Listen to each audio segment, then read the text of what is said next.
The reason why we do what we do, meet students where they are, is because we want to allow students to transform themselves into the many iterations of themselves. We want to equip and empower and provide resources toward better information, better knowledge, better tools. At the end of the day, what we're really talking about is a library or a media center of the future. From the onset of the build, our vision was to build a space that put into action student transformative learning to reimagine a better future.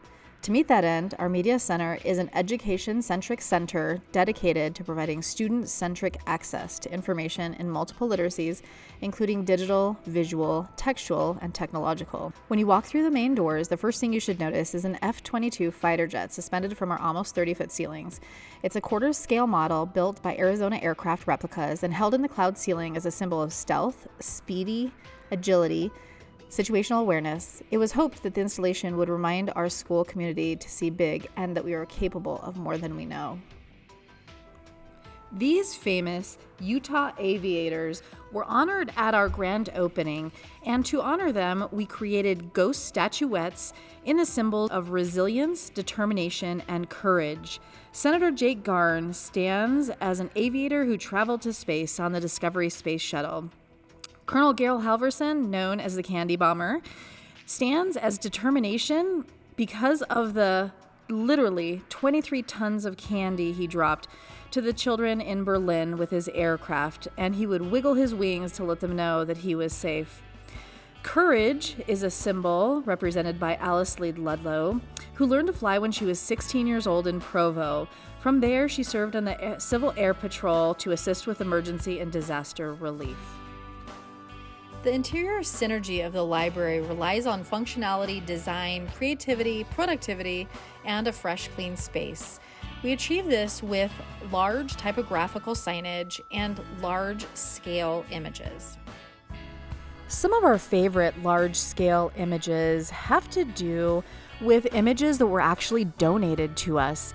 Mrs. Johnson, our principal's brother-in-law, hand-painted an F-22 and the Wright flyer that hangs right outside our doors in the school's commons.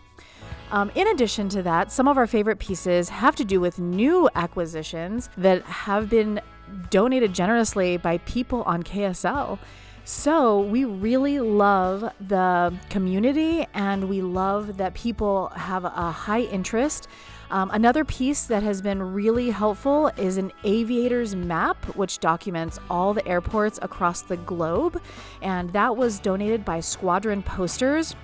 It's a beautiful piece that you can pinpoint. You can put pins in on all of the locations that you've been, and it's just a beautiful coming together of community.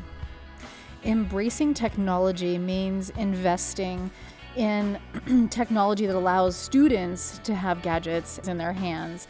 One of those ideas is certainly having charging stations right in a library. It's not only an attractant, meaning it allows students who need to charge their devices to come in, but it also serves a purpose.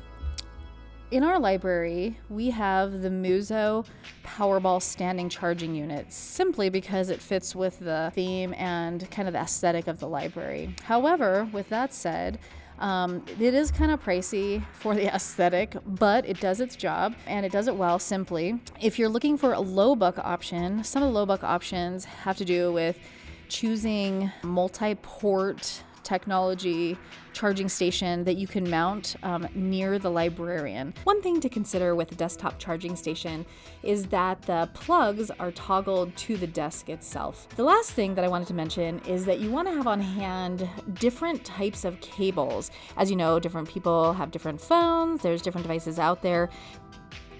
Early on, we knew that we wanted to have exhibition space on the east and west hallways to utilize every inch of space in the media center.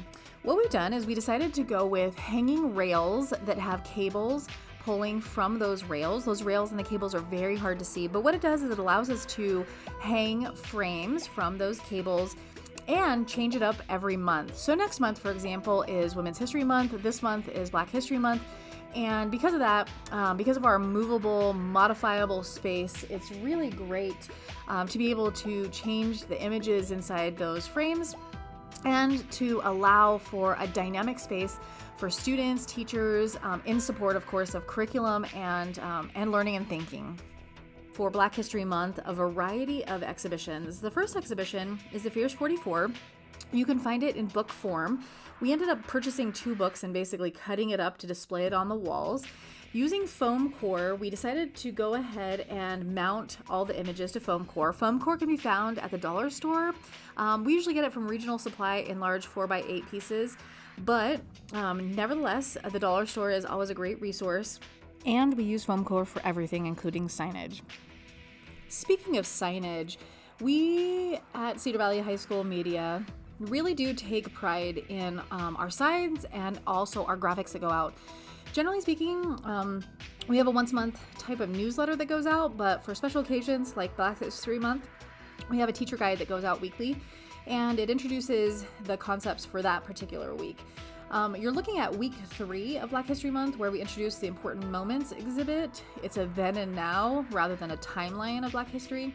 One of the best ways to promote the library and its resources is just to partner with different entities at school. For Black History Month, since we're talking about Black History Month, what we've done is we have Freedom Fridays, and we've invited the jazz band in, and of course our weekly connections via our emails and our teacher guides. That really connects us to our faculty, and I feel like when we're talking about building networks and building relationships, we start with our faculty and then build through faculty to students, and that doesn't necessarily mean to say that we don't build directly with students, but we are a support for the school and our learning stakeholders. So with that said, I hope you enjoyed our presentation, and if you have any questions, please feel free to reach out to me at Frazier-Snyder at alpinedistrict.org, or you can call me at Cedar Valley High School. Thank you so much.